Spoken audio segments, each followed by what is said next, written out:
हो जाइए तैयार बनने के लिए ज्यादा समझदार। और इस वीडियो में हम डिस्कस करने वाले हैं एडजेक्टिव क्लॉजेस के बारे में। सबसे पहले हम देखेंगे क्या होता है ये एडजेक्टिव क्लॉज, उसके बारे में हम देखेंगे इसका, उसके बाद हम देखेंगे इसका डेफिनेशन, देन होगा एग्जांपल्स जहां पे आपको और अच्छे से चीजों को समझने में आसानी होगी, और लास्ट में होगा हमारा क्विज। मैं आपसे रिक्वेस्ट करूंगा कि क्विज को तो अटेम्प्ट करें ही करें, क्योंकि इससे आपको आइडिया लग जाएगा कि कितना आपने इस वीडियो से सीखा है। इंपॉर्टेंट टॉपिक है हमारे एडवांस ग्रामर का, तो प्लीज ध्यान से सुनिएगा और समझिएगा।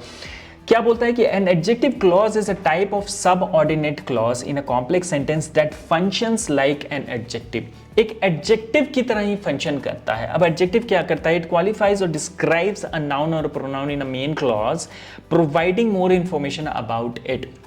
आपको पता है एडजेक्टिव जो है वो नाउन और प्रोनाउन को क्वालिफाई करते हैं, है ना, उनके बारे में और ज़्यादा डिस्क्रिप्शन देते हैं और ज़्यादा बातें बताते हैं, जिससे और ज़्यादा क्लैरिटी मिलता है नाउन और प्रोनाउन के बारे में। तो यहाँ पर ये जो एडजेक्टिव क्लॉज है ना, वो भी यही करने वाला है। क्लॉज आपको पता है क्या होता है? जिसमें सब्जेक्टिव भी हो, प्रेडिकेट भी हो, उसको क्लॉज बोलते हैं, ठीक है। These clauses are usually introduced by relative pronouns who, whom, whose, which, that, or relative adverbs like when, where, why. So कहीं ना कहीं ये जब भी आपको सेंटेंस में दिखेगा एडजेक्टिव क्लॉज, वहां पे आपको ये प्रोनाउंस, रिलेटिव प्रोनाउंस जैसे who, whom, whose, which, that, या फिर रिलेटिव एडवर्ब्स जैसे when, where, why, ये सब दिख जाएंगे। नाउ यहाँ पे डेफिनेशन जो है वो सिंपल है, बहुत सिंपल तरीके से दिया हुआ है, तो आप अच्छे से नोट डाउन कर लीजिए। An adjective clause is a subordinate clause that modifies a noun और pronoun in the main clause. It usually begins with the relative pronoun, usually begins in the sentence with a relative pronoun like who, whose, whom, which, that, or relative adverbs like when, where, why. For example, in the sentence, the book that I read was fascinating. Okay, so the book that I read was fascinating. कहीं ना कहीं आप देखिए यहां पर I read was fascinating, ये जो है हमारा इस बुक को क्वालिफाई कर रहा है। बुक यहाँ पे नाउन हो गया, डैट जो हो गया ना यहाँ पे देखिए रिलेटिव प्रोनाउन है। तो कुछ इस तरीके से आपको एडजेक्टिव क्लॉजेस दिख जाएंगे सेंटेंसेस में। So the clause that I read is an adjective clause modifying the noun book. ठीक है, समझ में आ गया? क्लियर है? अब कुछ एग्जांपल्स देख लेते हैं जहां से आपको और क्लैरिटी आ जाएगी। Qualifying a noun, the man who won the race is my brother. So the man, ये जो है नाउन है, उसको कौन क्वालिफाई कर रहा है? ये वाला जो बोल्ड में है ना आपका part of sentence, who won the race, इसी के बारे में बात हो रही है, ठीक है।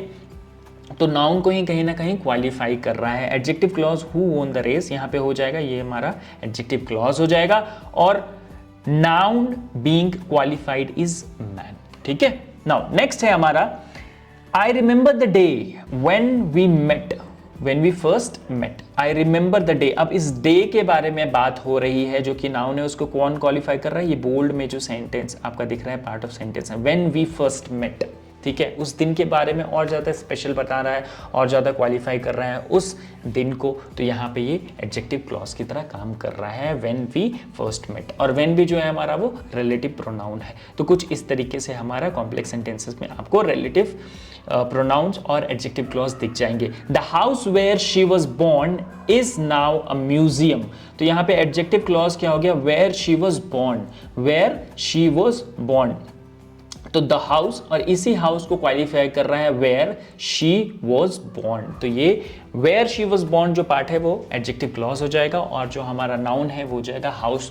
तो कुछ इस तरीके से बेसिक, देखिए बेसिक फंडा तो यही है कि एडजेक्टिव की तरह ही काम करता है। तो आपको एडजेक्टिव पहले पता होना चाहिए। अगर एडजेक्टिव के बारे में नहीं पता है तो प्लीज़ हमारे चैनल पे प्लेलिस्ट है लर्न इंग्लिश विद एआई, उसमें जाइए और एडजेक्टिव के बारे में पढ़ लीजिए, क्योंकि वहाँ पे वीडियो ऑलरेडी अपलोडेड है। इंग्लिश में ही रिकॉर्ड किया है, मतलब हिंदी इंग्लिश मैंने मिक्स करके रिकॉर्ड किया है, ताकि और चीज़ें आपको अच्छे से अच्छे तरीके से समझ में आ जाए। तो उसको आप जाके चेकआउट कर सकते हैं, आपको ज़्यादा क्लैरिटी आ जाएगी अगर आपको एडजेक्टिव के बारे में ज़्यादा नहीं पता है तो। The book I borrowed is excellent. अब द बुक जो है वो हो गया नाउन, और इसको कौन सा क्वालिफाई कर रहा है? पार्ट ऑफ सेंटेंस यहाँ पे I borrowed. That I borrowed भी लिख सकते हैं, लेकिन उसको स्किप कर दिया है यहाँ पे, कोई नहीं। तो यहाँ पे आपको अज्यूम करना है, समझना है यहाँ पे कि दैट भी हो सकता है, उसे कोई फर्क नहीं पड़ेगा, और यही दैट जो है हमारा रिलेटिव प्रोनाउन है। तो आपको पता है कि कहीं ना कहीं एडवर्ब और प्रोनाउन से ही शुरू हो रहा है ये हमारा एडजेक्टिव क्लॉज, और ये कहीं ना कहीं नाउन को क्वालिफाई कर रहे हैं कॉम्प्लेक्स सेंटेंस में। चलिए चीजें समझ में आ गई होंगी आई होप। अगर नहीं आया है तो हमारे वेबसाइट www.skillian.com पे एक कोर्स ऑलरेडी अपलोडेड है जो कि फ्री है इंग्लिश का, ठीक है, तो उसको जाके चेकआउट कीजिए। उसमें बेसिक इंग्लिश भी है और ये जो भी एडवांस के हम लोग इंग्लिश ग्रामर के वीडियोस बना रहे हैं उसको भी हम लोग वहाँ पे अपलोड कर देंगे। वहाँ पे क्विजेस भी हैं, प्रैक्टिस पेपर्स भी हैं, तो आपको कहीं ना कहीं बहुत अच्छे तरीके से इंग्लिश सीखने में मदद मिलेगी। प्लीज़ जाइए और चेकआउट कीजिए उसको। अब आते हैं हमारे प्रैक्टिस क्वेश्चंस पे, जहाँ पे मैं आपसे क्वेश्चन पूछूंगा और आपको आंसर करना है कॉमेंट में। जल्दी से बताइए, विच sentence contains an adjective clause? He went to the park yesterday, or the movie that I watched last night was exciting. तो कहीं ना कहीं ये जो ऑप्शन बी है ना उसमें देखिए डैट आ रहा है जो कि रिलेटिव प्रोनाउन है, तो मुझे लग रहा है कि सही आंसर होना चाहिए that movie that we watched last night was exciting. चलिए नेक्स्ट क्वेश्चन है, कोई बात नहीं, अगर इसका आंसर नहीं भी दे पाए तो नेक्स्ट क्वेश्चन का आंसर दे दीजिए। क्वेश्चन का आंसर नहीं देना इज नॉट सो इंपॉर्टेंट है कि आप चीजें सीख रही हैं, ठीक है, सीखते जाइए चीजों को, अपने आप एक दिन ये सारे क्वेश्चंस के आंसर आपको मिलने लगेंगे। The book that she gave me is very interesting. अब द बुक जो है, अब दो ऑप्शन है, तीन ऑप्शन है, the book that she gave मी और इज वेरी इंटरेस्टिंग। इन तीनों में से पहला तो ये तो आउट हो जाएगा क्योंकि यहाँ पे ये हो गया हमारा नाउन, ठीक है, एडजेक्टिव की कहीं भी यहाँ पे निशान या फिर निशानी नहीं है। नाउ दूसरा ऑप्शन है that she gave me, I think ये होना चाहिए। आपको क्या लगता है जल्दी से बताइए कमेंट में, ए बी या सी।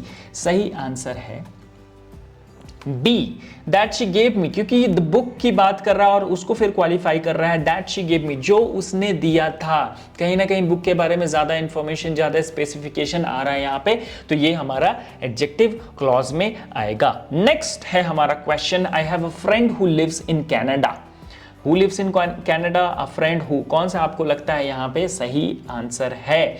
लेकिन यहाँ पे कौन सा एडजेक्टिव क्लॉज है? और सही आंसर है who lives in Canada, क्योंकि फ्रेंड जो है नाउन हो गया और who lives in, उसी फ्रेंड के बारे में बात कर रहे हैं जो कि कनाडा में रहता है, तो यहाँ पे कहीं ना कहीं हमारा एडजेक्टिव क्लॉज आ रहा है।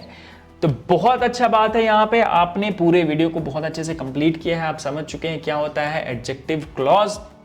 Great job. अगर और भी सारी चीजें सीखनी है आपको इंग्लिश ग्रामर के बारे में, बेसिक एंड एडवांस, तो आप जाके हमारे वेबसाइट पे विजिट कर सकते हैं, साइन अप कर सकते हैं, रजिस्टर कर सकते हैं। कोर्स जो है वो फ्री है, तो जल्दी से जाइए और साइन अप कीजिए। अगर आपको मजा आता है कि आप मोबाइल पे ही पढ़ना चाहते हो तो आप हमारा एप्लीकेशन स्किलियन लैब गूगल स्टोर से भी डाउनलोड करके पढ़ सकते हैं, कोई टेंशन की बात नहीं है। तो इसी के साथ इस लेसन को यहीं पे खत्म करते हैं। मिलते हैं नेक्स्ट वीडियो में और भी एक्साइटिंग कॉन्सेप्ट के साथ, जहां पे आप एडवांस इंग्लिश ग्रामर सीखेंगे हमारे साथ स्किलियन लैब के साथ बहुत अच्छे तरीके से। मिलते हैं नेक्स्ट वीडियो में।